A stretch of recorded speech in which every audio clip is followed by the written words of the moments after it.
안녕하세요. 그동안 평안하셨습니까? 네, 감사합니다. 같이 기도하겠습니다. 우리를 사랑하시는 자비로우신 주님, 참으로 감사합니다. 세상의 많은 사람들 가운데 먼저 불러서 구원해 주시고 또 천국의 소망 가운데 하루하루 교회 안에서 복음을 전하며 하나님 말씀 앞에 순종하여 살아갈 수 있도록 은혜 베풀어 주신 것 참으로 감사합니다. 모든 시간을 통해서 하나님의 사랑을 마음속에 담고 또 그 사랑에 보답하는 삶을 살기를 원합니다. 아직도 부족하고 모자란 것이 많이 있지만 그럼에도 불구하고 우리를 사랑하신 그 큰 사랑을 인해서 더욱 하나님을 바라봅니다. 우리의 연약한 마음 또 우리의 연약한 삶을 붙잡아 주시고 하나님 앞에 강건하게 살아갈 수 있도록 힘과 능력을 주시기를 원합니다.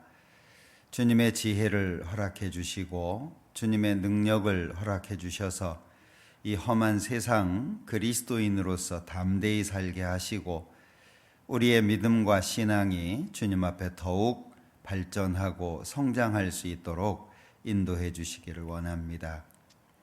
우리 가운데 육신적으로 또는 신앙적으로 경제적으로 어려움을 겪는 모든 분들과 함께 해 주시고 그 모든 어려움 속에서 이겨낼 수 있도록 능력 주시기를 원합니다.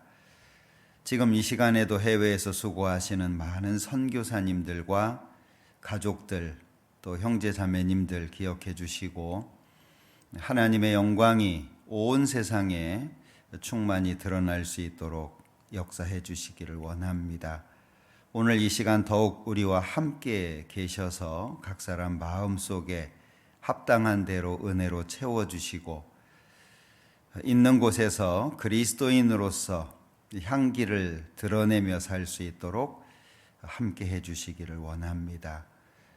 코로나로 인해서 오랜 시간 어려워하고 있지만 그 가운데에서 신앙을 잃지 않고 더욱 주님 앞에 믿음의 모습을 밝히 보일 수 있도록 함께 해주옵소서. 오늘 모든 시간 함께 계셔서 각 사람 마음속에 은혜로 채워주시기를 원하면서 언제나 우리를 사랑하시는 예수님의 이름으로 기도합니다. 아멘. 시편 같이 교독하겠습니다. 시편 72장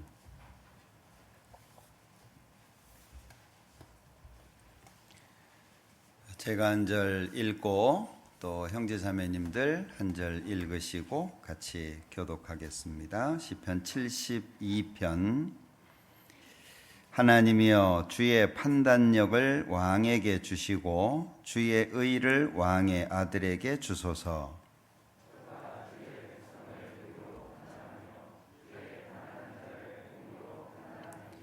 의로 인하여 산들이 백성에게 평강을 주며 작은 산들도 그리하리로다.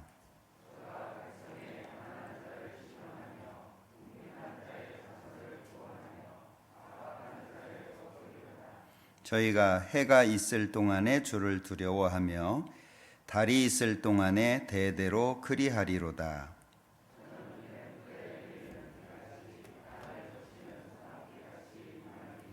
저의 날에 의인이 흥왕하여 평강의 풍성함이 달이 다할 때까지 이르리로다.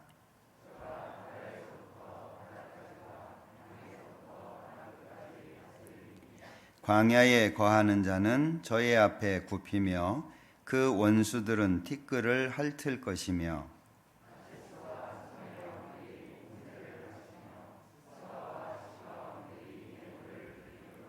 만왕이 그 앞에 부복하며 열방이 다 그를 섬기리로다.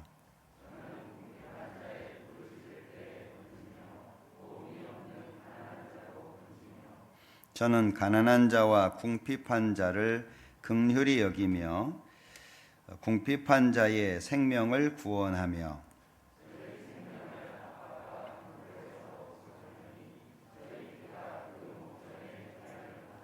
저희가 생존하여 스바의 금을 저에게 드리며 사람들이 저를 위하여 항상 기도하고 종일 찬송하리로다.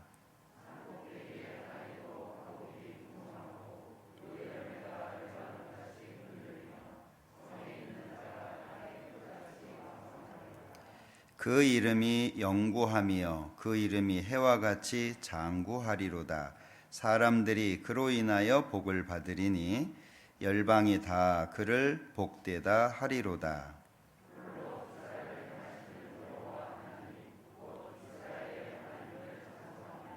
같이 읽겠습니다. 그 영화로운 이름을 영원히 찬송할지어다. 온 땅에 그 영광이 충만할지어다. 아멘, 아멘. 이새의 아들 다윗의 기도가 필하다. 2장 찾겠습니다. 신약성경 로마서 12장 4절부터입니다. 로마서 12장 4절. 우리가 한 몸에 많은 지체를 가졌으나 모든 지체가 같은 직분을 가진 것이 아니니 이와 같이 우리 많은 사람이 그리스도 안에서 한 몸이 되어 서로 지체가 되었느니라. 거기까지입니다. 내일부터 그동안 기도해 왔던 성경 강연회가 시작이 됩니다. 안산교회 담임하시는 양용철 목사님 모시고 한 주간 성경을 배우는 시간을 갖는데요. 그동안 기도하면서 또 전도하기로 예정돼 있던 분들 꼭 함께 해서 말씀을 배우는 시간을 가지면 좋겠습니다. 그리고 코로나 때문에 많이들 조심하시고 하시는데 우리가 조심하는 것도 필요하지만 또 담대한 부분도 필요한 것 같아요. 개인 방역은 좀 철저히 하고 조심히 하고 이러는 건 필요한데 또 너무 그러다 보면 우리의 마음이 위축돼 가지고 교회 나오는 것이 마음속에서 많이 어려울 수 있거든요. 우리가 평소에 조심을 하는 것은 교회에 나와서 말씀을 배우고 또 교회 생활하는데 어려움이 없기 위해서 평소에 조심하는 겁니다. 평소에 다닐 때는 다 다니고 교회에 나오는 것만 조심하시면 안 되잖아요, 그죠? 평소에는 갈 때 만날 사람 뭐 할 거 다 하고 나 때문에 교회가 어려워질 거야. 그래서 교회 안 나오고 그거는 조금 생각을 바꾸셔야 될 것 같아요. 그러니까 평소에 조심하는 것은 교회에 나와서 교제하고 문제가 없게 하기 위해서다라고 생각하시고 아마 온라인으로 들으시는 분들도 계실 텐데 기도하시고 같은 마음으로 집회를 진행하면 좋겠다 싶어요. 지금 우리 교회에 이렇게 보니까 여러분들이 확진이 되고 격리하고 이러시는데 다들 알아서 잘 하시는 것 같아요. 몸이 좀 안 좋다 싶으면 알아서 약 드시고 검사하시고 확진이 되면 알아서 격리하시고 이렇게 이게 지금은 이제 생활화가 돼 있는 것 같아요. 뭐 다 말하지 않아도 알아서 잘 해주시니까 우리 교회도 이제 언제 뭐 어떻게 될지 모르는 거잖아요. 그렇다고 해서 해야 될 일을 멈출 수 있는 것은 아니고 우리가 집회하고 전도하고 하는 이런 것들은 반드시 해야 되는 것이기 때문에 그걸 위해서 평소에 좀 조심하시고 그러시면 좋겠습니다. 오늘은 로마서 12장 4절 5절 말씀 중에 5절에 보면 이와 같이 우리 많은 사람이 그리스도 안에서 한 몸이 되어 서로 지체가 되었느니라. 이 말씀을 좀 생각을 해보려고 합니다.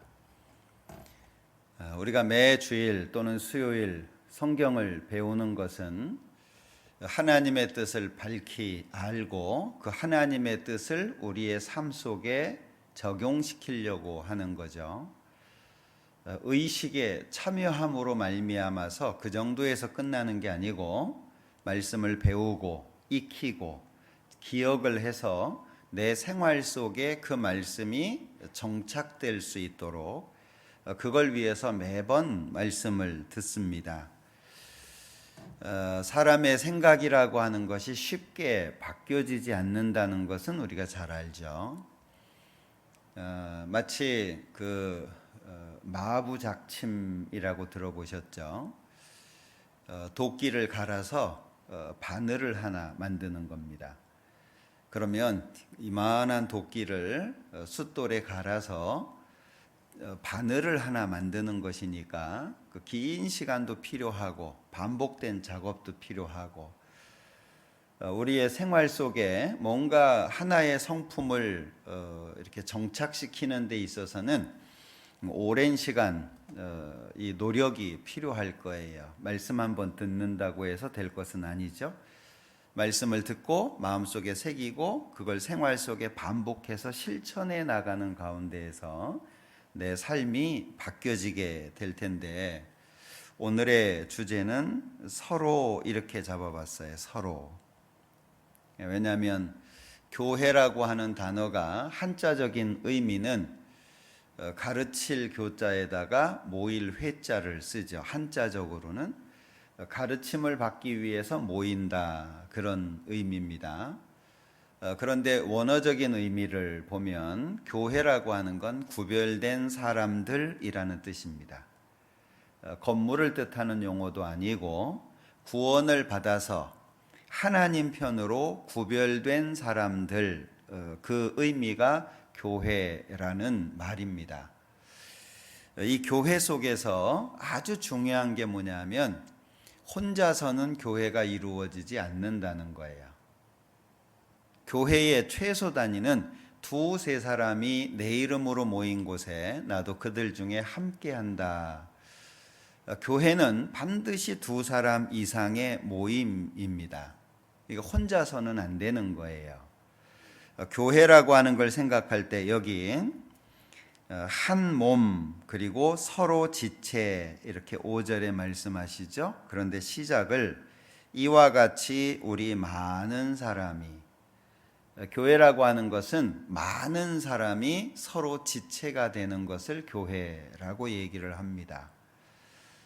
그런데 서로 지체가 되기 위해서는 사실 참 어렵잖아요. 두 사람이 사랑해서 결혼을 해서 한 가정을 이루는데 성경에서는 남자가 그 부모를 떠나서 아내와 합해서 한 몸이 된다라고 말씀하셨는데 두 사람인데 어떻게 한 몸이죠? 두 사람인데 어떻게 한 몸이에요? 두 사람이 만나면 둘이지 왜 한 몸이에요? 한 몸이 되기 위해서는 필요한 것이 있죠. 1 더하기 1은 2인데 성경에서는 1이라고 말씀하는 거잖아요. 그러면 두 사람이 하나가 되기 위해선 두 사람이 각각 절반씩 덜어내야 돼요. 절반씩 덜어내서 만나야 하나가 될 수 있어요. 우리 하나 된 가정들이 얼마나 있나요?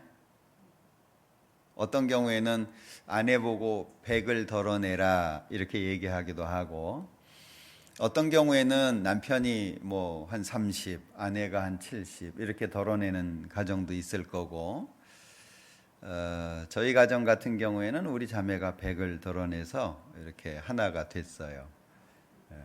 상당히 고마운 일이죠. 어쨌든 반씩 덜어내서 만나야 하나가 될 수 있어요. 그게 서로라는 개념입니다. 그러니까 서로 지체가 되었다라고 하는 것은 어느 한쪽에만 유익이 되는 게 아니죠. 서로 지체, 그러니까 연결돼 있음으로 인해서 서로가 유익한 건데 이 서로가 안 될 경우에는 서로에게 아픔이 됩니다. 두 사람이 결혼을 해서 가정을 꾸렸는데 만약에 상황이 좋지 않아서 갈라서게 됐어요. 어느 한 사람만의 아픔일까요? 두 사람 모두의 아픔이고 자녀들에게까지 그 아픔이 전달이 되잖아요. 그러니까 이 서로라고 하는 것이 묵상을 해보면 해볼수록 참 많은 의미가 있다. 그리고 특히 우리나라 같은 경우에는 불교, 유교 이 전통이 있기 때문에 남존여비라고 하는 사상이 알게 모르게 이렇게 들어가 있어요. 저는 뭐 사람들이 말하는 페미니스트는 아닙니다. 우리나라 정서는 옛날에는 어땠어요? 엄마들이 밥상에서 같이 밥을 못 먹었잖아요. 그게 심한 집은 부엌에서 드셨습니다. 그리고 조금 나은 집은 밥상 아래서 먹었어요. 그것이 지금 많이 좋아지기는 했죠. 지금 만약에 부엌에서 밥 먹으라 그러면 아마 같이 살 사람 거의 없겠죠. 예, 좋아지기는 했는데 인식 속에 아직도 있어요. 그러니까 여자는 남자의 소유 이런 인식이 있어서 이 아내를 내 소유물이라고 생각하는 분들이 굉장히 많습니다. 그러다 보니까 요구하게 되고 지시하게 되고 명령하게 되고 그러다 보면 아내와 남편의 관계가 성경적으로 세워지지가 않아요. 성경은 두 사람이 하나님 앞에 동등하되 사랑의 짝이에요. 이해되시죠? 어느 사람이 위고 어느 사람이 아래고 이게 없어요. 동등한 위치에서 서로 사랑입니다. 그러니까 서로 사랑하는 가운데 지켜지는 질서가 남자는 머리고 여자는 몸이 되는 거예요. 따라가는 거죠. 그러니까 그것은 질서적인 차원에서 말씀하신 것이지 인격적인 차원의 말이 아닙니다.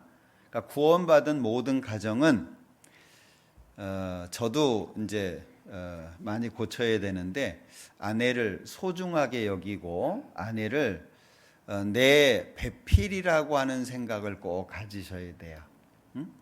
필요할 때 요구하는 내가 불편한 것을 해결해 주는 뭐 밥 해주려고 빨래 해주려고 뭐 그러려고 같이 사는 게 아니잖아요. 동반자 같은 길을 함께 걸어가는 겁니다. 이 험한 세상 가운데에서 서로에게 위로가 되고 서로에게 기쁨이 되고 그것이 가정이라는 겁니다. 근데 이것이 잘 이루어지지 않으면 남자는 여자를 무시하고 여자는 마음에 상처가 생기고 긴 시간이 흐르면 이제 원수가 되죠. 사랑하는 사람이 만나서 원수가 돼요. 그런 역할의 가장 큰 부분은 남자가 차지하고 있다라고 봐요. 이 남자가 바뀌지 않으면 아내가 행복할 수 없고 가정이 평화로울 수가 없어요. 남자가 바뀌어야 됩니다. 우리 자매님들은 보면 되게 잘 하시는 것 같아요. 오늘 자매의 날은 아니에요. 예. 왜냐하면 이 서로라고 하는 걸 묵상하다 보니까 이 서로라고 하는 간단한 의미가 너무 중요하다는 생각을 참 많이 하게 됐어요. 그런데 실제 구원받고 결혼해서 살아가는 우리의 가정들을 보면 아픈 가정들이 많습니다. 밖으로 보여지지는 않지만 아픈 가정들이 참 많아요.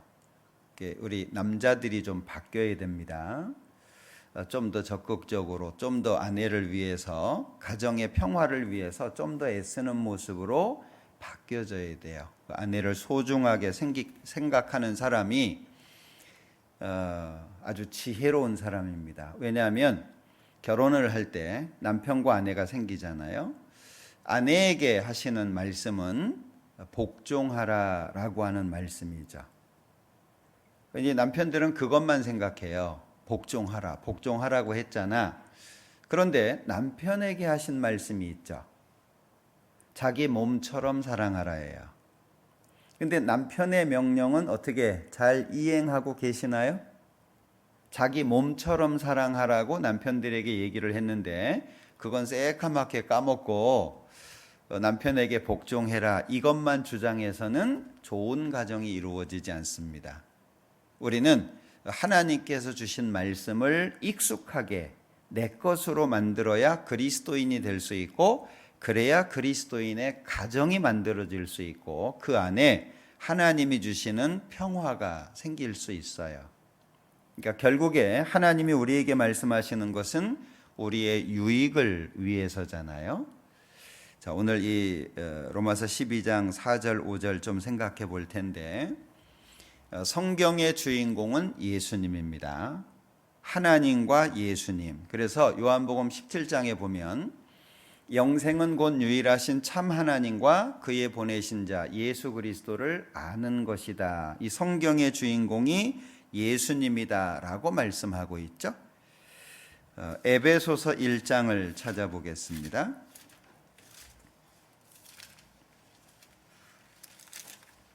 에베소서 1장 9절입니다. 그 뜻의 비밀을 우리에게 알리셨으니 곧 그 기쁘심을 따라 그리스도 안에서 때가 찬 경륜을 위하여 예정하신 것이니 하늘에 있는 것이나 땅에 있는 것이 다 그리스도 안에서 통일되게 하려 하심이라.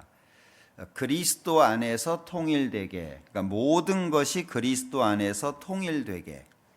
히브리서 1장 1절 2절에도 보면 2절에 이 모든 날 마지막에 아들로 우리에게 말씀하셨으니 이 아들을 만유의 후사로 세우시고 또 저로 말미암아 모든 세계를 지으셨다.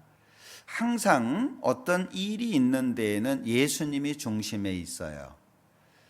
우리의 신앙의 중심도 예수님이죠. 예수님이 이 땅에 오셔서 십자가에 나 대신 죽어주시고 나를 죽기까지 사랑하셨기 때문에 우리가 바뀐 거예요.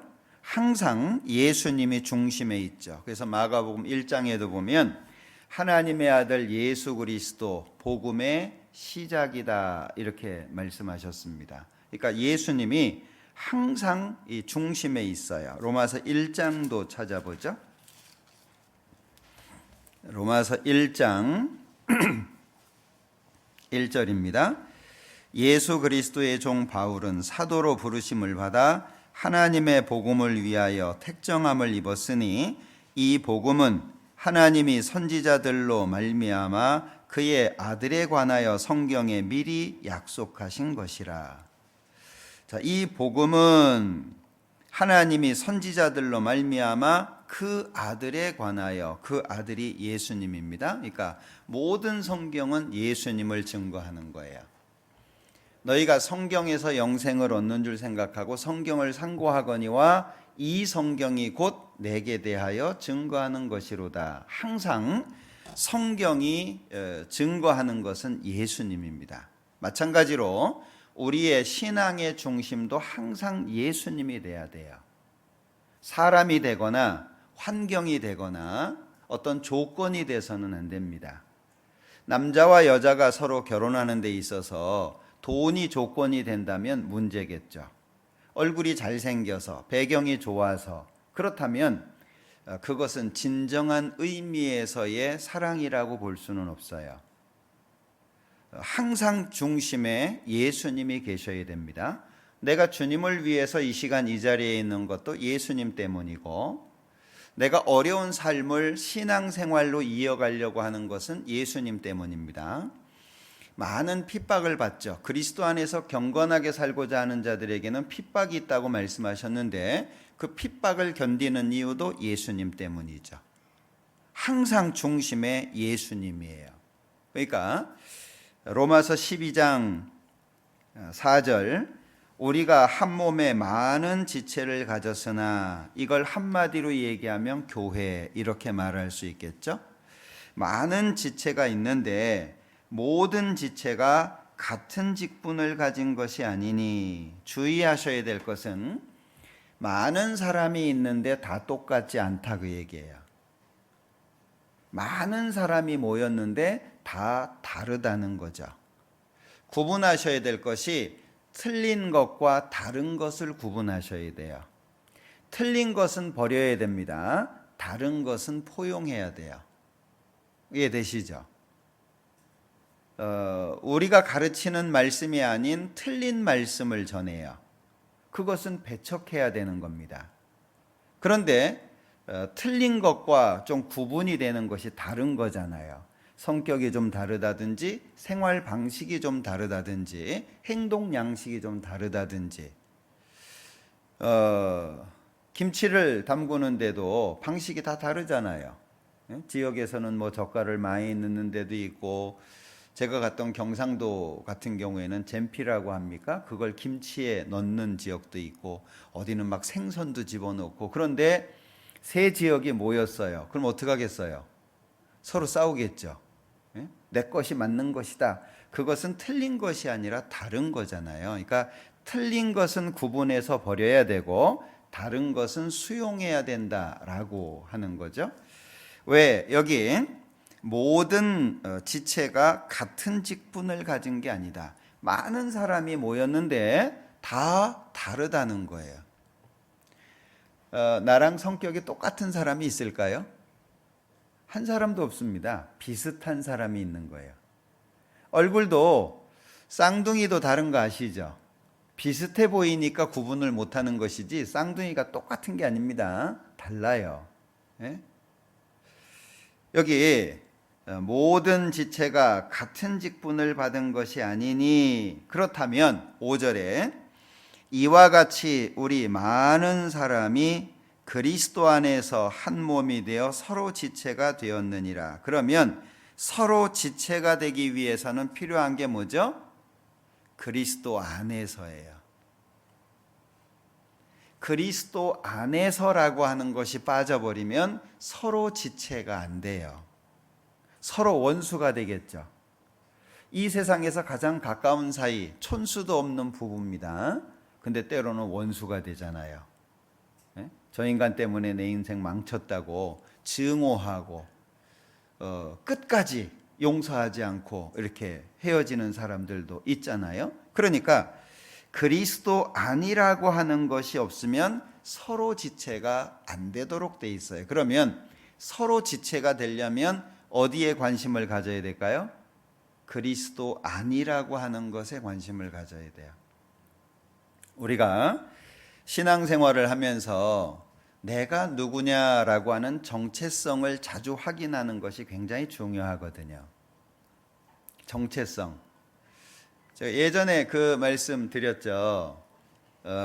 아모가 고구마인데 아 발음을 못하는 사람이 있었다. 기억나시죠? 기억 못하시는 분들은 좋으신 거예요. 제가 몇 번 얘기했는데 아 발음을 못해요. 근데 아모가 고구마예요. 그래서 아모 물어봤는데 고구미 그랬어요. 아 발음을 못하니까요. 고구미 틀렸잖아요. 총으로 빵 쐈어요. 이 사람이 죽으면서 김진기 하고 죽었잖아요. 김진기. 야, 이건 쓸 때마다 새롭네요. 감장가 그리고 죽은 거예요. 우리가 신앙생활을 할 때 이 정체성이라고 하는 것이 옅어질수록 신앙생활이 잘 안 돼요. 너 누구냐? 예수님께서도 마태복음 16장에 제자들에게 물으시잖아요. 사람들이 나를 누구라고 하더냐? 첫 번째 질문이죠. 두 번째는 너희는 나를 누구라 하느냐? 중요한 것은 사람들이 예수님을 뭐라고 얘기하느냐, 그건 중요하지 않아요.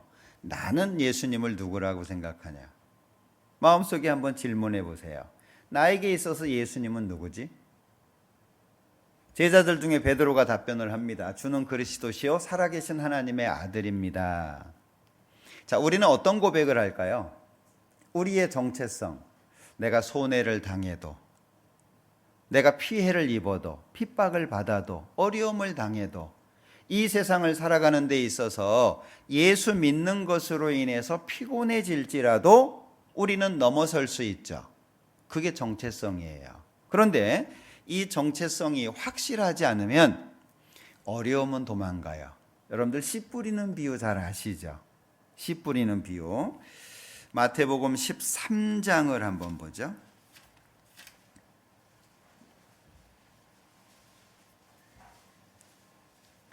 마태복음 13장 3절부터 씨 뿌리는 비유를 말씀하셨고, 그 다음에 19절, 18절부터 씨 뿌리는 비유의 해석을 해주셨어요. 18절, 그런즉 씨 뿌리는 비유를 들으라. 아무나 천국 말씀을 듣고 깨닫지 못할 때는 악한 자가 와서 그 마음에 뿌리온 것을 빼앗나니. 그러면 씨 뿌리는 비유를 들으라 그래 놓고 아무나 천국 말씀을 듣고, 그러면 씨가 뭐죠? 천국 말씀, 이 말씀이 씨잖아요. 듣고 깨닫지 못할 때는 악한 자가 와서 그 마음에 뿌리온 것을 빼앗나니. 그러면 밭은 마음이 되는 거죠. 씨는 말씀이고 밭은 마음이 되는 거예요. 그러니까 사람 마음속에 하나님의 말씀이 떨어지는데 그것을 악한 자가 와서 뺏어가는 경우도 있다. 들었는데 아무것도 안 남는 거예요. 두 번째는 이제 길가에 뿌리온 자인데요. 19절 후반이죠.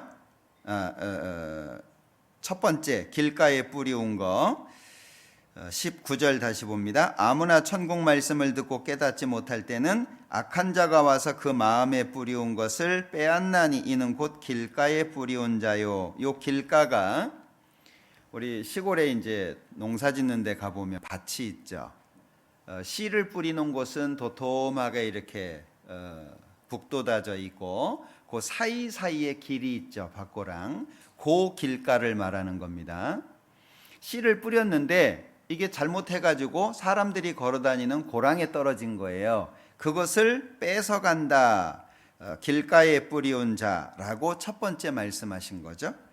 20절 두 번째, 돌밭에 뿌리었다는 것은 말씀을 듣고 즉시 기쁨으로 받되 그 속에 뿌리가 없어 잠시 견디다가 말씀을 인하여 환난이나 핍박이 일어날 때에는 곧 넘어지는 자여. 두 번째는 뭐죠? 어려움이 생기면 이제 도망가 버리는 거예요. 어려움이 생기면 자기가 고백했던 걸 부정하는 거죠. 이것은 진정한 믿음의 내용이 아닙니다. 생명이 제대로 힘기워지지 않았기 때문에 생기는 현상이에요. 세 번째는 22절 가시떨기인데, 가시떨기에 뿌리었다는 것은 말씀을 들으나 세상의 염려와 재리의 유혹에 말씀이 막혀 결실치 못하는 자요. 세 번째는 말씀이 막히는 거죠. 우리가 넘어가야 되는 것들이 많이 있는데 그 중에 하나가 재물에 관한 거예요. 신앙생활을 하는 데 있어서 걸리는 것들이 있어요. 어떤 분은 성격이 너무 예민해가지고 사람들을 잘 사귀지 못하는 분도 있고, 아주 까칠한 분들이 있잖아요. 성격적으로. 악한 의도가 아니라 불편한 거예요. 사람들 만나는 게.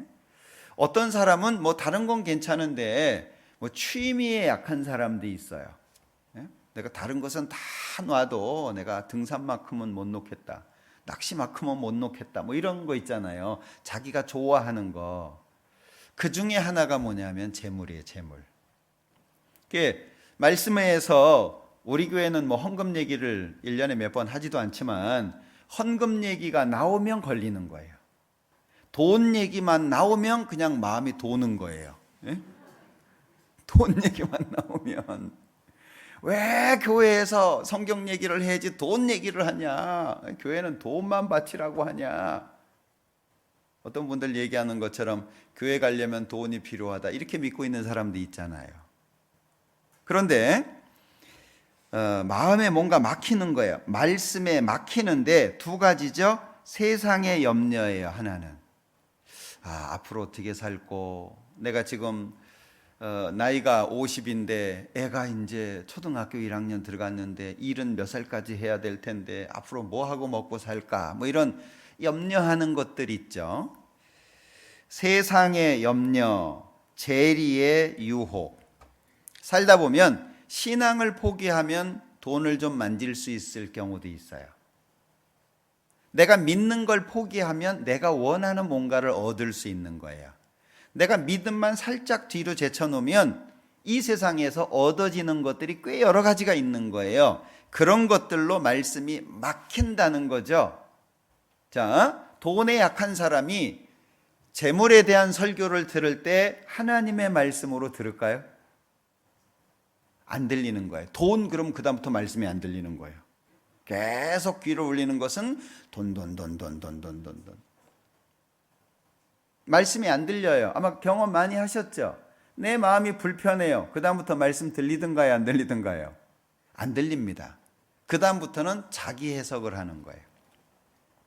그러니까 말씀이 막혀서 결실치 못하는 경우도 있죠. 자, 그러면 23절에 좋은 땅에 뿌리웠다는 것은 말씀을 듣고 깨닫는 자니 결실하여 혹 100배, 혹 60배, 혹 30배가 되느니라. 자, 여기 이 씨 뿌리는 비유에서 오직 결실과 연결되는 것은 네 번째예요.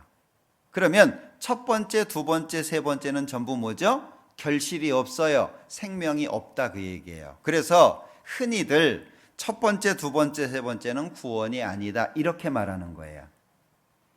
구원이라고 하는 건 생명의 탄생을 말하는 것이기 때문에 반드시 결실과 연결이 되는데 결실이 차이가 있죠. 혹 100배, 혹 60배, 혹 30배. 누가복음 8장을 보죠. 누가복음 8장, 이 좋은 땅을 이렇게 표현을 하고 있습니다. 누가복음 8장에서는 15절, 좋은 땅에 있다는 것은 착하고 좋은 마음으로 말씀을 듣고 지키어 인내로 결실하는 자니라. 자, 마음 자체가, 땅 자체가 좋은 땅이죠. 처음부터 좋은 땅은 없습니다. 땅을 갈아엎고 돌을 제거하고 가시덤불을 빼내고 그 흙덩이를 가늘게 부수잖아요. 그래야 좋은 땅이 되는 겁니다. 좋은 땅의 특징이 뭐냐? 착하고 좋은 마음이에요. 신앙생활 하다 보면 항상 착하고 좋은 마음이 든가요? 어떤 데는 나쁘고 악한 마음 될 때도 있죠. 예수 믿어봐야 소용없어. 내가 그동안 말씀대로 살아왔지만 하나님이 나한테 준 거 아무것도 없어. 어때요? 신앙생활 하면서 나빠질 때 있죠. 참 우리 마음 다스리기 쉽지 않습니다. 언제 나빠지든가요? 마음이 언제 나빠지든가요? 내가 불이익을 당하고 있다, 부당한 대우를 당하고 있다, 또는 하나님이 나한테는 신경 안 쓰시는 것 같네, 마음이 상해요. 그러면 정체성 어디 갔어요? 우리가 구원을 받았다는 것은 어떤 의미의 말씀이냐 하면 고린도전서 6장에 말씀하시는 것처럼 너희는 너희 것이 아니라 값으로 산 것이 되었으니 그런즉 너희 몸으로 하나님께 영광을 돌리라. 그게 그리스도인의 정체성이에요. 그런데 그 정체성이 정확하지 않죠. 불편하면 마음이 나빠지는 거예요. 일이 잘 안 풀리면 마음이 나빠지는 거예요. 내가 원하는 것이 이루어지지 않으면 마음이 나빠지는 거예요. 그럼 정체성 어디 갔어요? 착하고 좋은 마음이라고 표현하고 있죠. 착하고 좋은 마음의 상태에 말씀이 떨어집니다. 말씀을 듣고 그 다음에 뭐가 필요하죠? 지키어 인내로 결실. 그러면 말씀을 듣고 열린 마음이 필요하죠. 지키어 방해가 있다는 얘기죠. 인내로 시간이 필요하다는 얘기예요. 신앙생활은 그냥 되는 게 아닙니다. 구원을 받았다고 해서 그냥 되는 게 아니에요. 왜? 마귀가 우는 사자같이 삼킬 자를 찾아요. 마귀로 틈타지 못하게 하라. 이 마귀를 뱀으로 많이 설명하는데 뱀의 특징 아시죠? 아무리 작은 구멍 하나만 있어도 빠져나갑니다. 그게 뱀이에요. 틈타지 못하게 하라. 무슨 얘기예요? 작은 틈이라도 다 메꿔라. 아가서에서 말씀하시고 있는 것처럼 여우 곧 작은 여우죠. 왜요? 그 작은 여우가 포도원의 울타리를 그 작은 구멍을 통해서 들어와요. 주의하셔야 돼요. 작은 거. 그러니까 성경에서는 큰 것에 대한 말씀도 있지만 작은 것에 대한 말씀도 있어요. 적은 누룩이 온 덩이에 퍼진다. 성경에서 누룩은 죄를 가리킵니다. 작은 죄가 큰 죄가 된다, 그 말씀이에요. 그러니까 우리는 마귀로 틈타지 못하게 해야 되는데, 그러기 위해서는 말씀을 듣고 어떤 마음으로 해요? 착하고 좋은 마음, 그걸 만드는 게 우리 일이에요. 항상 하나님 앞에 착하고 좋은 마음을 만드는 것이 우리 일이에요. 그래야 말씀이 들어오고, 그래야 지키는 것도 되고, 인내도 되고, 결국에 결실까지 되죠. 근데 그것이 안 되면 결실은 이제 물 건너 간 거예요. 원망과 불평이 많아지고, 내가 그리스도인이라고 하는 정체성은 온데간데 없어지고, 세상 사람처럼 하나님을 대하는 거예요. 하나님이 나한테 해준 게 뭐가 있어요? 교회 가봐야 다 자기들 잘났다고 살지 내 사정을 알아주는 사람이 어디 있어요? 교회 가도 나는 혼자예요. 왜 그래요? 그 마음 자체가 나쁜 마음이 돼서 그런 거예요. 로마서 12장 다시 봅니다. 5절. 이와 같이 우리 많은 사람이 그리스도 안에서 한 몸이 되어 서로 지체가 되었느니라. 이 그리스도 안에서, 이게 서로 지체가 되는 데 있어서 아주 중요한 부분입니다. 고린도전서 15장 22절에 보면 아담 안에서 모든 사람이 죽은 것 같이 그리스도 안에서 모든 사람이 삶을 얻으리라. 아담 안에서는 모든 사람이 죄인이 됐죠. 고린도전서 15장 22절 말씀입니다. 그런데 그리스도 안에서는 새 삶을 얻게 되잖아요. 아담 안에서는 다 지옥 갈 사람입니다. 그리스도 안에서는 천국 갈 사람이죠. 그러니까 그리스도 안에서 모든 사람이 삶을 얻는다, 이 얘기는 예수님 안에서 모든 사람이 구원받고 천국 간다, 그 얘기가 아니고 그리스도 안에 있는 모든 사람이에요. 이걸 잘 이해하셔야 됩니다. 누구든지 그리스도 안에 있으면 이전 것은 지나갔으니 보라 새 것이 되었다. 새로운 피조물이라고 얘기하죠. 그리스도 안에 있으면 새로운 피조물이 돼요. 새 사람이 돼요. 천국 갈 사람으로 바뀌어지게 되는 거죠. 그래서 갈라디아서 3장 26절에도 보면 너희가 다 믿음으로 말미암아 예수 안에서 하나님의 아들이 되었다. 믿음이라고 하는 수단을 통해서 그리스도 예수 안에서 하나님의 아들이 되었다. 그러면 새로운 생명의 출발을 어디서 하죠? 그리스도 안에서 하는 거예요. 이 그리스도 안에서, 이게 굉장히 다양한 표현들을 갖고 있어요. 에베소서 3장 6절에서는 그리스도 안에서 함께 후사가 되었다. 후사, 상속자를 말합니다. 예수님 안에 있는 모든 것을 이어받게 됐다, 그런 뜻이에요. 그러면 후사가 되는 것 또한 어디서 되는 거냐? 그리스도 안에서. 사람들이 예수 믿는다고 하면서 왜 안 바뀔까요? 그리스도 안에 못 들어간 거예요. 그리스도 안에서 새로운 생명을 얻지 못한 겁니다. 그리스도 바깥에 있으니까 말은 예수님을 말하는데 삶은 자기 삶이 되는 거예요. 그러니까 하나님 믿는다고 하는 많은 사람들을 보면 좋은 말 잘하죠. 살아가는 모습은 세상 사람하고 똑같은 거예요. 좋은 말은 누구나 할 수 있습니다. 그러나 좋은 행동은 아무나 할 수 있는 게 아니잖아요. 우리는 그리스도인이죠. 그래서 고린도후서 1장을 보죠. 고린도후서 1장 21절. 우리를 너희와 함께 그리스도 안에서 견고케 하시고 우리에게 기름을 부으신 이는 하나님이시니. 여기에 우리를 너희와 함께 그리스도 안에서 뭐 하시죠? 견고케 하셔요. 그러면 구원을 받은 사람이 신앙적으로 또는 신앙의 삶이 견고해지기 위해서 필요한 게 뭐죠? 그리스도 안이에요. 그 그리스도 안에 뭐가 있습니까? 서로 지체가 있잖아요. 이게 간단한 얘기 같은데 굉장히 중요한 말씀입니다. 신앙생활 속에서 혼자 있으면 하나님의 귀한 것을 얻기가 어려워요. 왜? 이건 하나님이 그렇게 정해 놓으신 거예요. 설계를 그렇게 해 놓으셨어요. 교회를 통해서 서로 지체가 됨으로 말미암아 하나님의 좋은 것들을 받도록 하나님이 아예 설계를 해 놓으셨기 때문에 아무리 내가 성경을 많이 읽고 기도를 많이 해도 혼자 있으면 하나님의 귀한 것이 안 주어지도록 돼 있어요. 그런가 하면 골로새서 1장 28절에 보면 우리가 그를 전파하고 예수님을 전파하고 각 사람을 권하고 예수님을 전하고 또 그리스도인으로 살기를 권해주고 그리고 모든 지혜로 각 사람을 가르치는 이유가 뭐냐? 그리스도 안에서 완전한 자로 세우기 위해서다. 자, 우리가 그를 전파한다. 예수님을 전파합니다. 그리고 권합니다.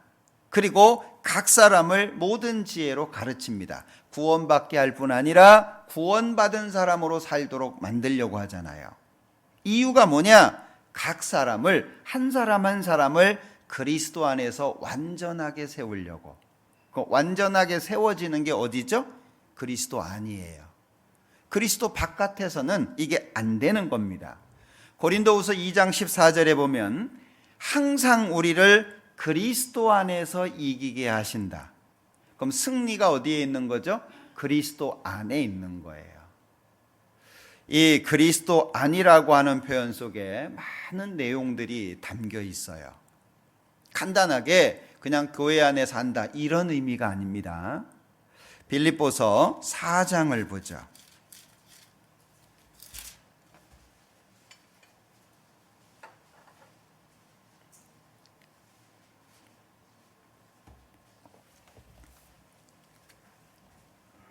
빌립보서 4장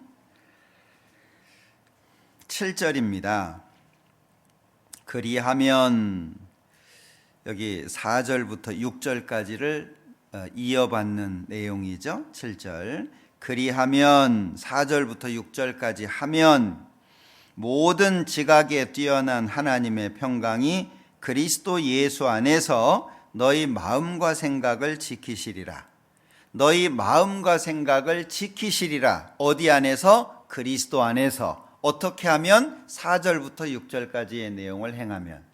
그러면 4절에서 주 안에서 항상 기뻐하라. 내가 다시 말하노니 기뻐하라. 너희 관용을 모든 사람에게 알게 하라. 주께서 가까우시니라. 아무것도 염려하지 말고 오직 모든 일에 기도와 간구로 너희 구할 것을 감사함으로 하나님께 아뢰라. 그렇게 하면 그리스도 안에서 우리의 마음과 생각을 지키실 거다라고 말씀하고 있잖아요. 그러면 자, 주 안에서 항상 기뻐하라. 어떻게 항상 기뻐하죠? 기뻐 안 할 때가 더 많은데 주의하셔야 될 것은 주 안에서입니다. 기뻐하는 내용 자체가 주 안에서예요. 우리의 기쁨이 새 차를 샀다고 기쁘겠어요? 그거는 잠깐이에요. 새 집에 들어갔다고 해서 기쁘겠어요? 그건 잠깐이에요. 우리의 기쁨은 영원하고 신령한 겁니다. 진정한 기쁨은. 그러니까 그런 마음으로 5절에 관용을 모든 사람에게 알게 하라. 어떻게 관용을 알게 해요? 내 마음이 좁은데, 내 마음이 비틀려 있는데 관용을 어떻게 보일 거예요? 그러니까 시작이 뭐죠? 주 안에서 항상 기뻐하라. 주님으로 인해서 기뻐하는 마음속에 관용이 주어지게 되죠. 그러면 염려가 없어지게 되고 기도와 간구로 하나님께 감사함으로 구하는 건 자연스러운 거예요. 시작을 뭐로 하고 있죠? 주 안에서 항상 기뻐하라고 시작하고 있어요.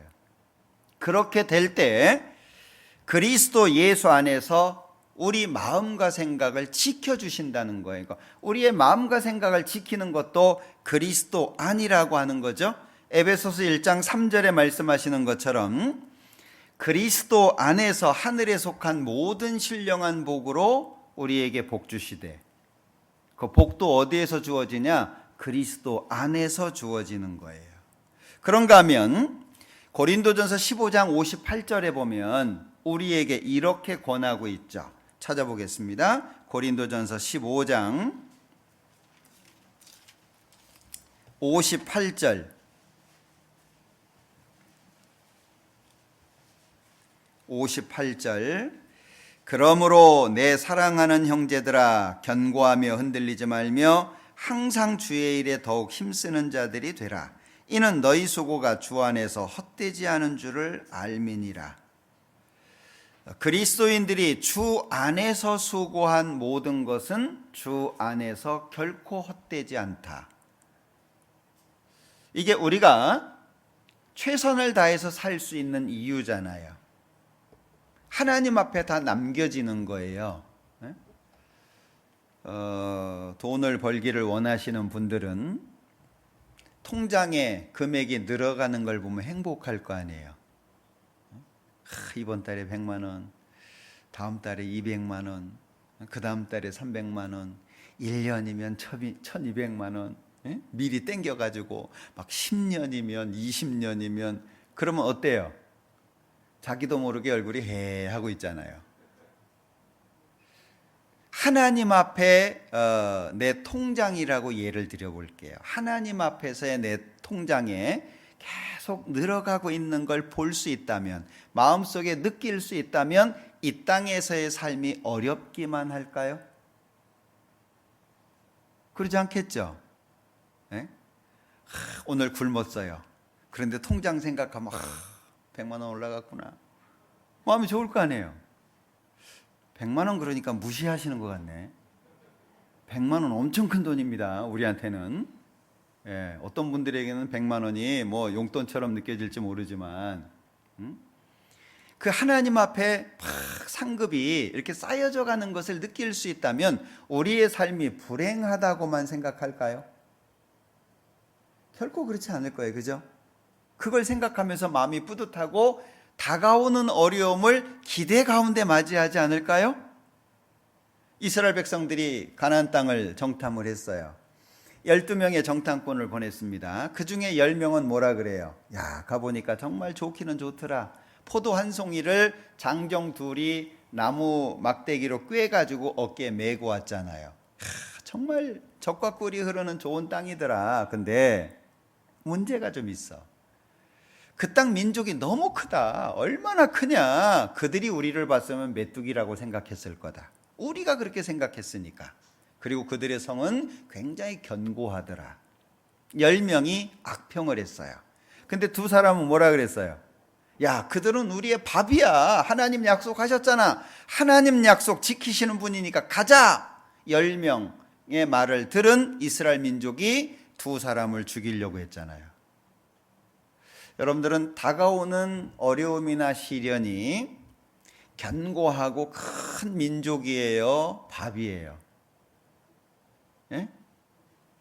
하나님 앞에 내 것이 쌓여지고 있다는 걸 느끼는 사람은요, 어려움이 다가오면 야, 밥 온다, 밥. 얼른 와라, 내 밥. 이럴 거예요. 근데 정체성이 희미하고 하나님 앞에 쌓여지는 것이 안 보이는 사람들은 어려움이 어떻게 보일까요? 와, 장대한 민족이네. 나는 메뚜기 같네. 성읍은 아주 견고하네. 이렇게 반응이 되겠죠. 어떠세요? 신앙생활이 넘을 수 없는 절벽처럼 보이세요? 아니면 이 신앙생활이 밥처럼 보이세요? 저들은 우리의 밥이다. 왜? 하나님이 함께 하시니까. 그게 우리의 정체성이잖아요. 그러니까 우리가 수고하는 모든 것 하나님 안에서, 그리스도 안에서 이루어진다. 에베소서 10장 우리 읽었었잖아요. 그죠? 그리스도 안에서 통일되게. 모든 것이 그리스도 안에서 통일되게. 그러면 답은 예수님이죠? 답은 하나님인 거예요. 모든 비밀이 예수님 안에 담겨 있는 거죠. 그런데 우리는 그리스도 안에서 하나라고 하는 걸 기억하셔야 돼요. 우리 몸에 마음에 드는 부분도 있고 마음에 안 드는 부분도 있죠. 뭐 세상 사람들이긴 합니다만 보니까 다리도 보험을 들대요. 들어보셔서 이 다리 보험을 들었더라고요. 자기 다리가 뭐 예쁘다고 생각을 했는데 다리를 보험을 든 사람도 있고 가슴에 난 털을 보험 든 사람도 있더라고요. 예? 외국의 어떤 남자분인데 야, 보험도 정신 나갔구나 그 생각을 제가 그 얘기 들으면서 했는데 여러분들 한번 생각해 보세요. 어떤 부분은 내가 보기에 좋아요. 거기를 보면 막 내 눈, 쟁반 같은 내 얼굴, 예? 뭐 초승달이에요, 초생달이에요. 눈썹, 오똑한 코, 앵두 같은 입술 막 보면서 야. 그런데 마음에 안 드는 데가 있죠. 예? 온 몸이 다 마음에 들지는 않잖아요. 그럼 마음에 안 드는 부분 어떻게 하세요? 마음에 안 드는 부분? 만약에 눈이 작다 그러면 아유 이 작은 눈탱이 하고 막 치고 그래요? 손은 너무 예뻐. 아유 예쁜 손 그래놓고 아유 미운 눈 이래요? 그 내 몸에 있는 거는요. 마음에 안 들어도 죽을 때까지 지고 가야 돼요. 그게 하나라는 의미잖아요. 그런데 그리스도 안에서 하나다 그 얘기예요. 갈라디아서 3장을 보죠.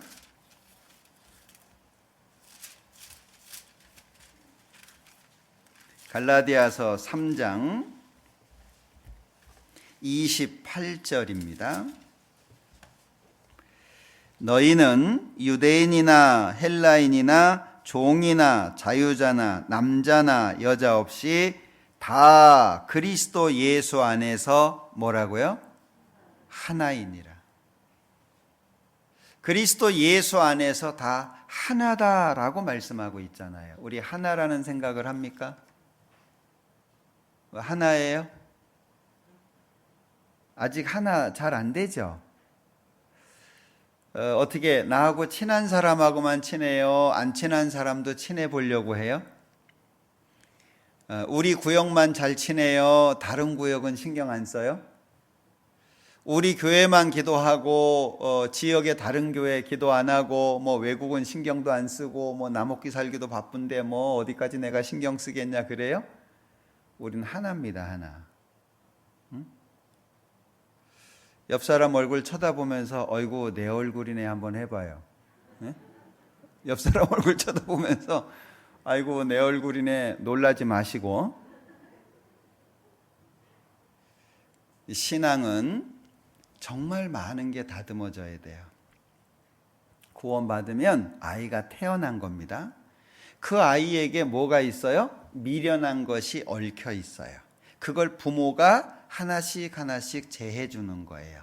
바른 인격을 갖출 수 있도록. 신앙도 마찬가지예요. 구원을 받으면 태어났어요. 근데 어때요? 미련한 것이 잔뜩 얽혀 있잖아요. 그걸 하나님께서 말씀을 통해서 물로 씻어 말씀으로 깨끗하게 하사 계속 씻어내시는 거예요. 씻겨내시는 거예요. 그런데 그걸 거부하시면 안 돼요. 욕조에 안 들어가려고 발버둥을 친다든지 그러면 안 돼요. 계속 씻어내야 됩니다. 왜? 하나잖아요. 하나. 옆 사람을 보면서 저 쫌생이 같은 사람. 근데 그거 내 몸이에요. 예? 아유 저 성질 더러운 놈. 근데 내 몸이에요. 어쩔 거예요? 예? 하나예요. 하나. 새끼 손가락 마음에 안 든다고 잘라버릴 거예요? 안 그래요. 예. 내 몸에 함께 있는 모든 것은요, 내가 죽을 때까지 같이 가져갈 수밖에 없어요. 그래서 눈이 안 보이면 어떻게 해요? 저처럼 보이게 보안경 걸어줘야 돼요. 예? 이 미련한 놈 그것도 못 보냐? 벌써 그 나이가 돼가지고 그렇게 눈이 안 보여? 너 같은 눈 갖다 버려라. 그럴 순 없잖아요. 그걸 설명하신 게 고린도전서 12장이에요. 찾아보죠.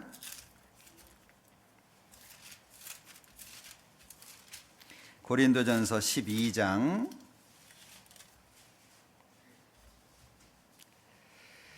4절. 은사는 여러 가지나 성령은 같고 직임은 여러 가지나 주는 같으며 또 역사는 여러 가지나 모든 것을 모든 사람 가운데서 역사하시는 하나님은 같으니 각 사람에게 성령의 나타남을 주심은 유익하게 하려 하심이라. 쭉 넘어가서요. 12절 몸은 하나인데 많은 지체가 있고 몸의 지체가 많으나 한 몸인과 같이 그리스도도 그러하니라. 14절 몸은 한 지체뿐 아니요 여럿이니 만일 발이 이르기를 나는 손이 아니니 몸에 붙지 아니하였다 할지라도 이로 인하여 몸에 붙지 아니한 것이 아니요 또 귀가 이르되 나는 눈이 아니니 몸에 붙지 아니하였다 할지라도 이로 인하여 몸에 붙지 아니한 것이 아니니 만일 온 몸이 눈이면 듣는 곳은 어디며 온 몸이 듣는 곳이면 냄새 맡는 곳은 어디뇨. 그러나 이제 하나님이 그 원하시는 대로 지체를 각각 몸에 두셨으니 만일 다 한 지체뿐이면 몸은 어디뇨. 이제 지체는 많으나 몸은 하나라.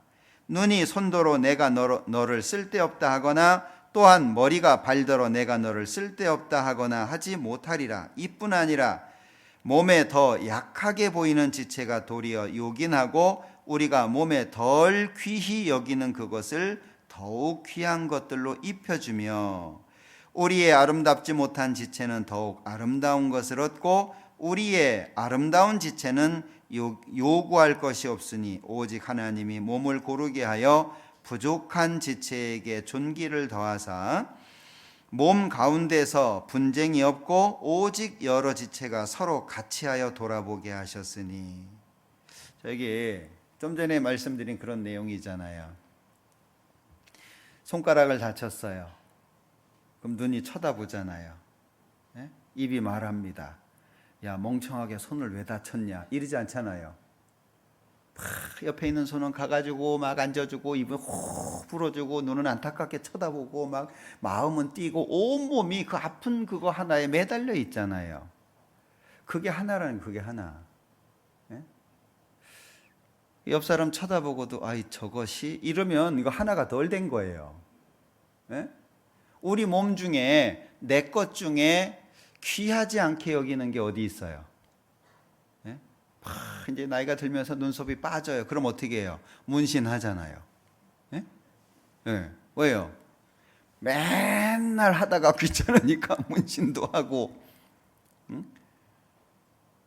여러분들 이렇게 나이가 들면 여기 눈두덩이라고 합니까? 이렇게 지방이 늘어나가지고 이렇게 처져요. 그리고 막 눈썹이 막 찌르기도 하고 그래서 이렇게 쌍꺼풀 수술이나 이런 거 지방 제거 수술 하잖아요.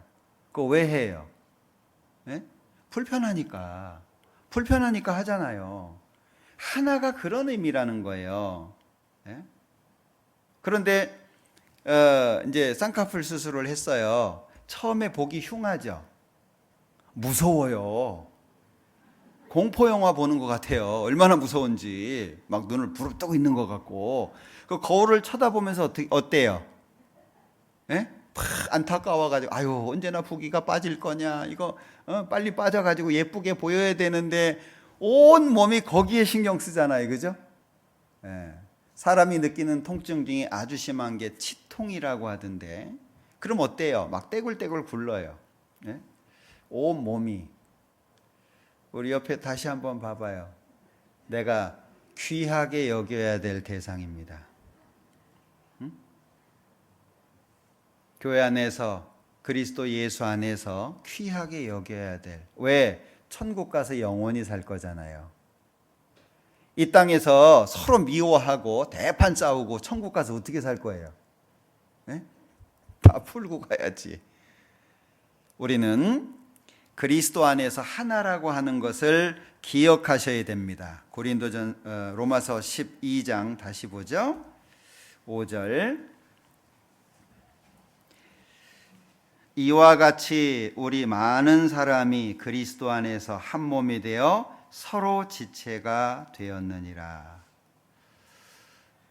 오늘 이 말씀 중에 그리스도 안에서 이 부분을 좀 살펴봤는데 서로 지체가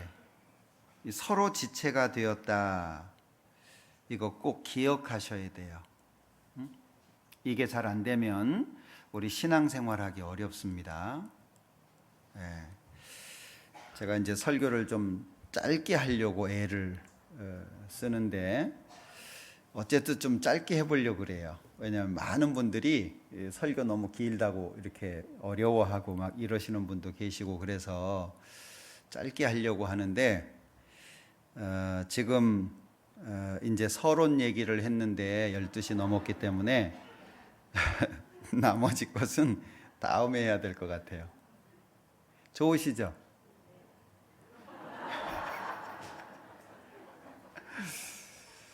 그래도 제가 설교할 때는 안 좋았다고 이렇게 얘기를 해줘야 되는데